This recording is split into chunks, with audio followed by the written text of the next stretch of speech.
Sahabat Khazanah Ilmu Langit semua. Luar biasa, inilah karomah hebat ulama Indonesia yang bisa sholat di mulut ular raksasa.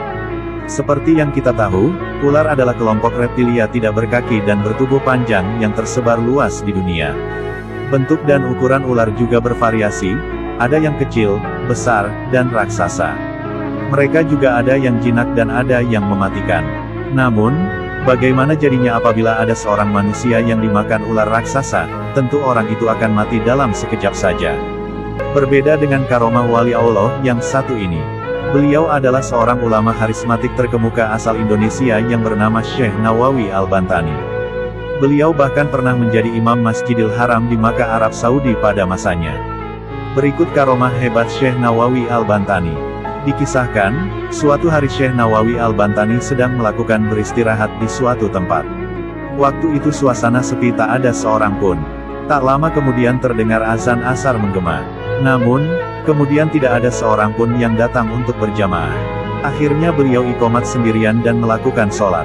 Setelah mengerjakan ibadah sholat, Syekh Nawawi lalu kembali melanjutkan perjalanan. Beliau berjalan dengan mata lurus ke depan. Setelah beberapa lama, Syekh Nawawi kemudian menengok ke belakang. Lalu, betapa kagetnya beliau ketika melihat ada seekor ular raksasa yang mulutnya sedang menganga. Akhirnya beliau sadar, bahwa tadi diketahui melakukan sholat di dalam mulut ular yang sangat besar itu. Subhanallah. Diketahui, Syekh Nawawi Al-Bantani dahulu lahir di Tanara, Banten tahun 1813. Beliau adalah ulama karismatik dan mahaguru ulama Jawa pada abad 19. Di samping muridnya yang banyak, karya-karyanya juga banyak. Syekh Nawawi bernama Abdullah Al-Mukti Muhammad Nawawi bin Umar Al-Tanari Al-Bantani Al-Jawi.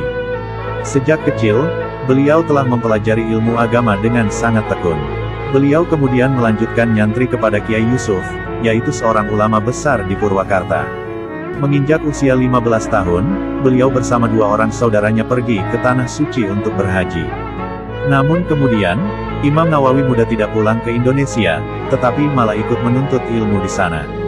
Syekh Nawawi kemudian berguru kepada Imam Masjidil Haram yaitu Syekh Ahmad Khatib Sambas, Abdul Ghani Bima, Yusuf Sumbulaweni, Syekh Nahrawi, dan Syekh Ahmad Dimyati.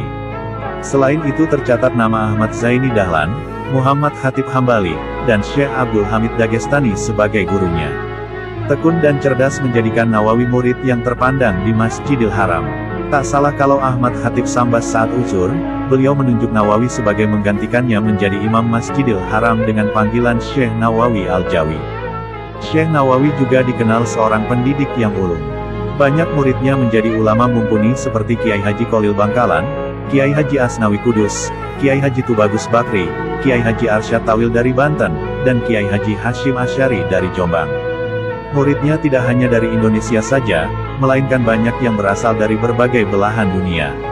Kecemerlangan Syekh Nawawi bertambah ketika beliau dikenal sebagai penulis yang produktif. Dalam buku Dictionary of Arabic Printed Books disebutkan ada 34 karya beliau. Sedangkan beberapa orang menyebutnya karyanya lebih dari 100 judul buku. Di antara karyanya yang terkenal adalah Tafsir Marah Labid, Atsimar Al-Yaniyah fi Ar-Riyadah Al-Badiyah, Nuras Sulam, Al-Futuhat Al-Madaniyah, dan Al-Aqdu Samin. Terima kasih sudah pantang terus di channel Khazanah Ilmu Langit. Akhirul kalam billahi taufik wal hidayah. Wassalamualaikum warahmatullahi wabarakatuh.